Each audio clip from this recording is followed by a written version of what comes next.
disease called Miaelodisplastic syndrome, which of course I had never heard of.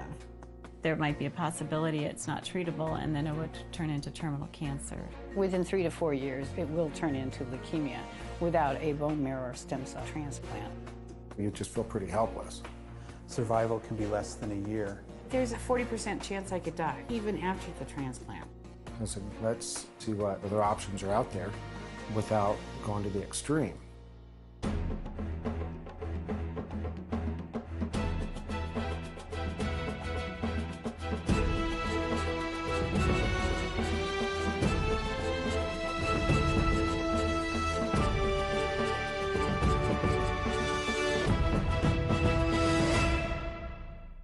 Welcome to The Incurables. I'm Don Wildman. Katie Westman spent much of her youth riding horses in the foothills of Colorado. She has always felt a strong connection to the land and the creatures that live there. As she grew older, Katie built a successful career and was happily raising her family. Life was good until suddenly a public collapse landed Katie in the emergency room. Doctors couldn't seem to figure out what was wrong until months later when Katie received news that would change her life forever and just might end it. Her doctor told her she had Miaelodisplastic syndrome, a precursor to a fatal form of adult-onset leukemia. Her family was devastated. They were already dealing with their father's long-standing battle against cancer and had watched him slowly deteriorate despite doctors' best efforts. Katie was obviously scared and confused. So before she suffered the same fate, she would take it upon herself to look for answers elsewhere. Animals, to me, give me unconditional love. They trust you, they love you, and it makes you just feel like you're the strongest person in the world. It's just so beautiful. When I was a teen and, you'd break up with a boyfriend or something in your life would happen, and even in my 20s, I'd come back after I moved away. I'd go back to my mother's place and I'd get on my favorite horse and I'd go out to the National Forest and just ride through the trails and up the mountains and into the trees, and it was just so beautiful, and it would just calm me all the way through.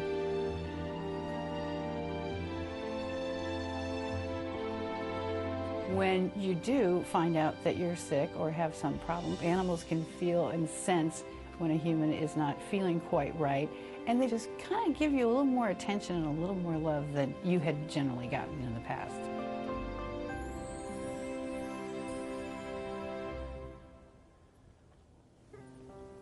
Originally, I grew up outside of Milwaukee, a place called Mequon, Wisconsin, until the age of 12 when I moved to Colorado. I started riding at the age of 2. My first horse show actually was at the age of 2. And then I started showing on my own at the age of 3. As Katie maneuvered her way through adolescence and into adulthood, she remained close to her animals and close to nature. She met and married Christopher Westman. Their personalities complemented each other nicely. I'm more analytical than she is, as she's more emotional. I'm the sensitive one, which I still am. She balanced out raising our son while she was working very well. Just, always energetic and on top of everything.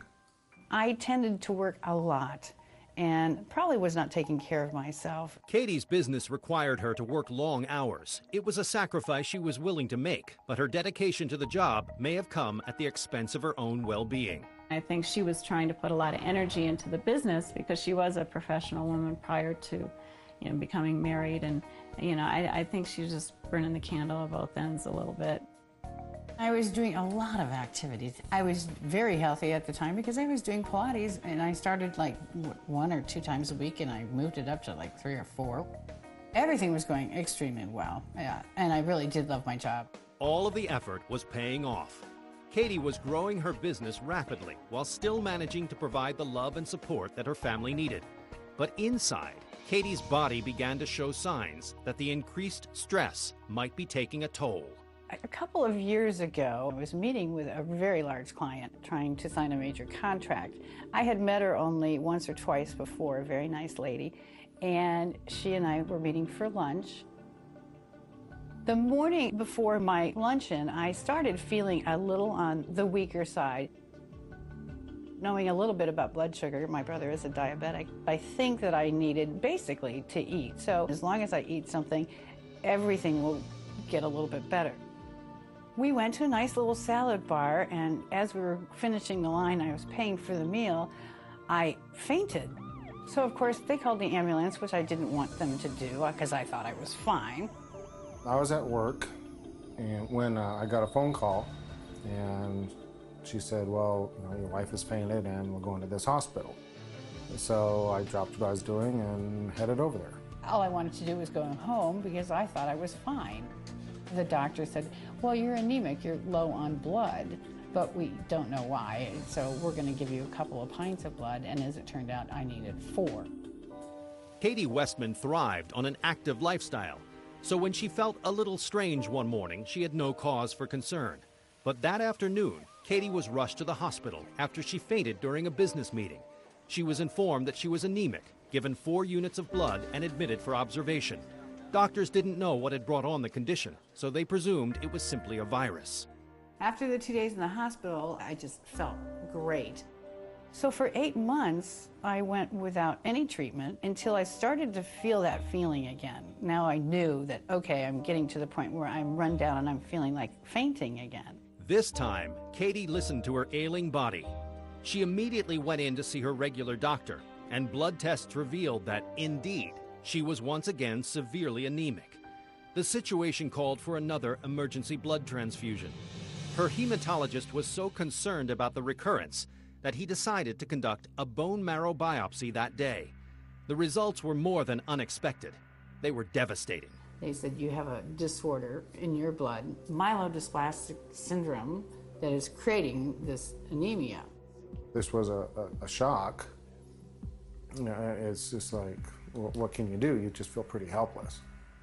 Miaelodisplastic syndrome is disordered maturation of red cells, white cells, and platelets, the 3 formed elements of the blood.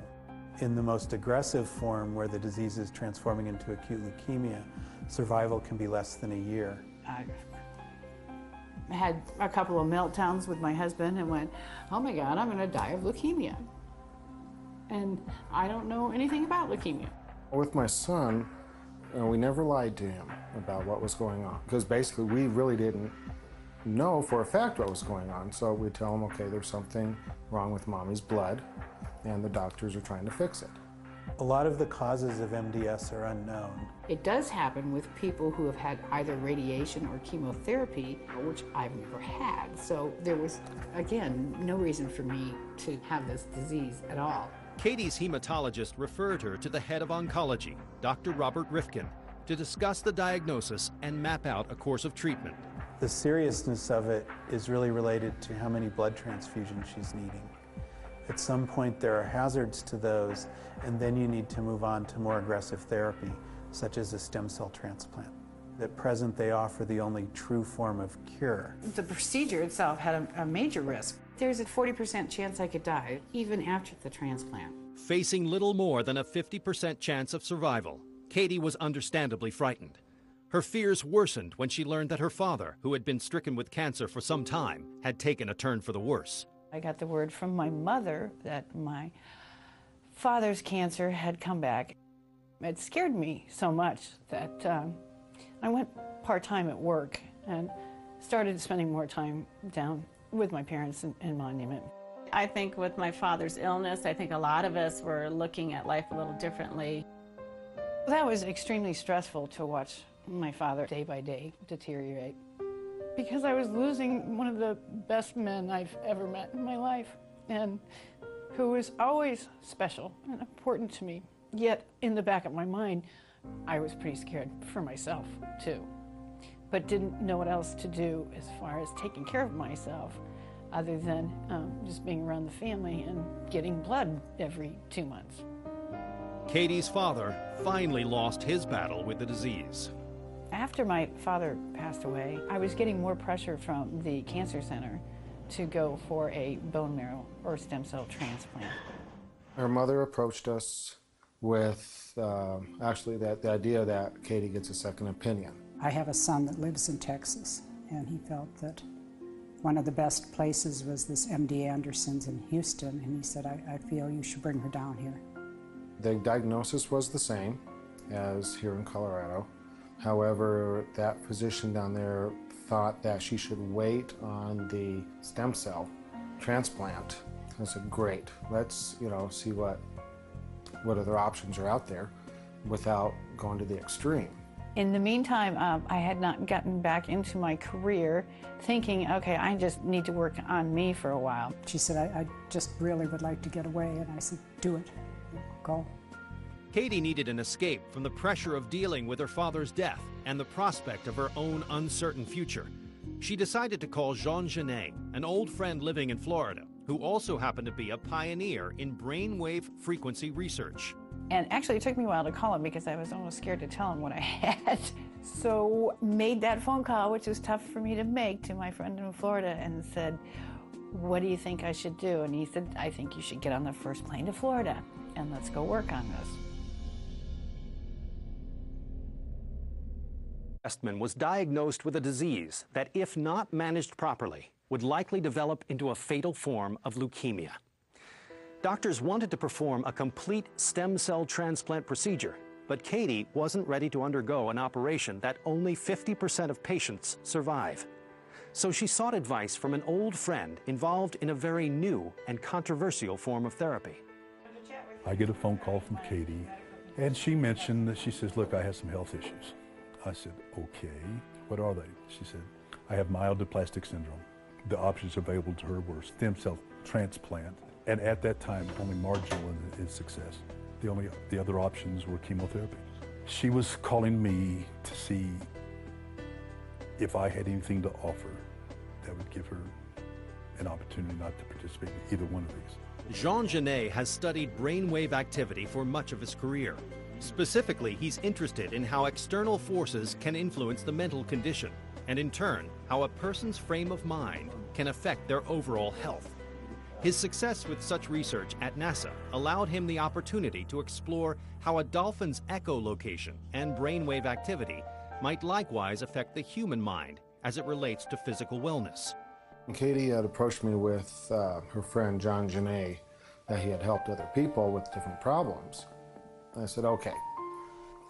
I said, let's give it a shot. I said, I'm not really into this, but she wanted to try it, and I said, well, go for it. It can't hurt. Katie's somewhat of an optimist. She does a lot of the research and comes up with these grandiose ideas, so I think everybody is a little skeptical. But we're all animal lovers, and I mean, going to the ocean and going to the beach and swimming with dolphins, it's awesome to be able to be in that environment. It was a process that I knew it couldn't hurt me, it could only help, or it could do nothing. Even though I didn't really believe in what John Genet was doing, and if this didn't work, then she could at least have a nice vacation. So I said, nothing to lose. I came down to Florida, and Jean Genet took me through a wonderful process. I picked her up at the airport, brought her back down. We had a swim schedule the next day. I started her off on the brainwave therapy to get her in sync with the dolphins, if you will. Genet has developed his theories about dolphin therapy based upon many factors, including the mammal's amazing physiological makeup as a species. Dolphins in their present physical form has been around 45 million years. Humans in their physical form has only been around about 50,000 years, but we have the same physical, mental, and processing network as a dolphin does. We function in our conscious state between 13 and 30 cycles per second. A dolphin vibrates between 250,000 and 2 trillion cycles per second. When a dolphin creates these sounds through what they call echolocation, it's a clicking sound, all right, they create frequencies. They create harmonic codes in that frequency, and they can send this energy out in a circle 2.5 miles completely around them, and everything in that circle comes back to them in a three-dimensional holographic form. When a human is involved, they can send it directly through the human, and the energy from the human comes back on these frequencies, and the dolphin feels it. Like if I entered into the water with a pain in my shoulder, the dolphin would feel the pain in their shoulder. However, the dolphin would change their brainwave frequencies okay, to move them out of the reality of the pain into a reality of wellness. Whenever Katie entered into the water, the dolphins began to use their echolocation to sound her, because they didn't know if it was a friend or a foe. What they were getting back was an intense sickness, and what they were doing was moving out of the reality of sickness into a reality of wellness. It was scary the first time to touch. I mean, they're big, beautiful animals, but they have so much love and feeling towards humans. They come right up to your face, and you get to pet them, and they just have this look on their face like, you know, we love you. It's okay. You can come swim with us, which was just wonderful to feel them. Being an equestrian since the age of 2, I've been around horses mainly, and horses are smart creatures, but they do read people, and they know the energy that you give when you get on a horse. The dolphins, however, I think, being one of the smartest creatures in the world, know exactly who you are, what you're doing, how you're feeling, when you just first get in the water with them. And then they help you to calm down and relax. I just started feeling much calmer during that week process in the swims with the dolphins with Jean. Just the whole energy feeling in your body, it's just much better. I first noticed the way Katie was improving by the subtle things that were immediately changing. All of her internal stress went away. You know, it's the lowering of the shoulders. You know, stress brings your shoulders up like this. She was up here like this, all right? The shoulders just start coming down. Was she free of her condition? No, not in any way, shape, or form. She was filled with new energy. She spent a week down in Florida, swimming with the dolphins, and then my son and I, we joined her, and you know, she just seemed a little more lively, like she had just gotten a transfusion. She you know, back to normal. Well, since coming back from her alternative therapy and her second opinion, she hasn't really had to undergo very many tests. The results were showing a continued, stable, complete blood count. Whether, you know, it's the dolphins or a coincidence, I have no idea, but I'm not questioning it. I think it's interesting the alternative interventions that she did. Perhaps she still has an amount of normal bone marrow under there that's now overdriving the mialodysplastic clone, but we would love to bottle and sell whatever Katie did to put the rest of our myelodysplastic patients into remission. Katie needed help to relieve the stress she felt about her father's death and the pressures of her own illness. Her experience with the dolphins lifted the burden and brightened her overall outlook. Since then, I've just felt so much better. I've changed my attitude. I've worked harder on my Pilates and my exercises. And every time I go to the doctor, my blood is just better and better. So it's the best he ever saw just a week or 2 ago. Katie's been doing really well. She's almost back to normal. You know, of course, this whole thing still is in the back of our minds. You know, we don't really know what's going on. But for now, everything is really good. Theater of the Sea, as well as many members of the Alliance of Marine Mammals, Parks, and Aquariums, proudly offers special opportunities for children and adults with disabilities and serious illnesses to swim with their dolphins. While these experiences provide a welcome respite from the stress of dealing with a serious illness or condition, the Alliance knows of no evidence in scientific literature or in the collective dolphin experience which proves that a dolphin interactive program can cure human disease or heal a physical or psychological illness. Nobody can say that she's cured. We're surely not practicing medicine without a license. I have no license or medical authority. Anyone would be wise to always consult with their physician concerning any of these. But I believe Katie's transformation as a process is created from changing a negative energy to a positive energy that replenishes itself. If there was a gift in Katie's disease, I think it's where the natural history of her disease changed. She went from requiring frequent red cell transfusions to almost none. The reason for that is something we really don't understand. But at this point, Katie needs to take full advantage of her gift and do as many things as she would like.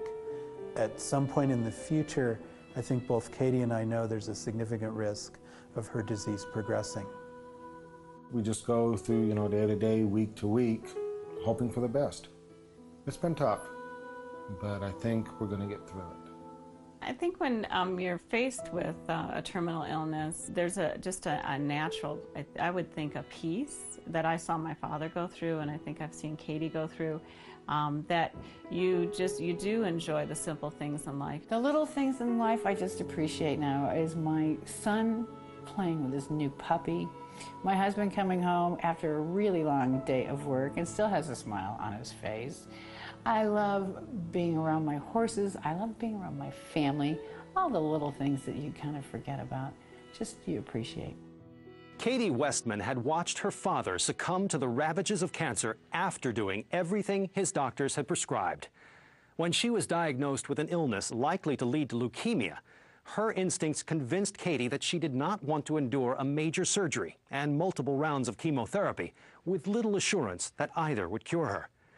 With the support of her family and the help of an old friend, Katie summoned the courage to explore an alternative therapy involving the animals that she so loved, which may well have saved her life.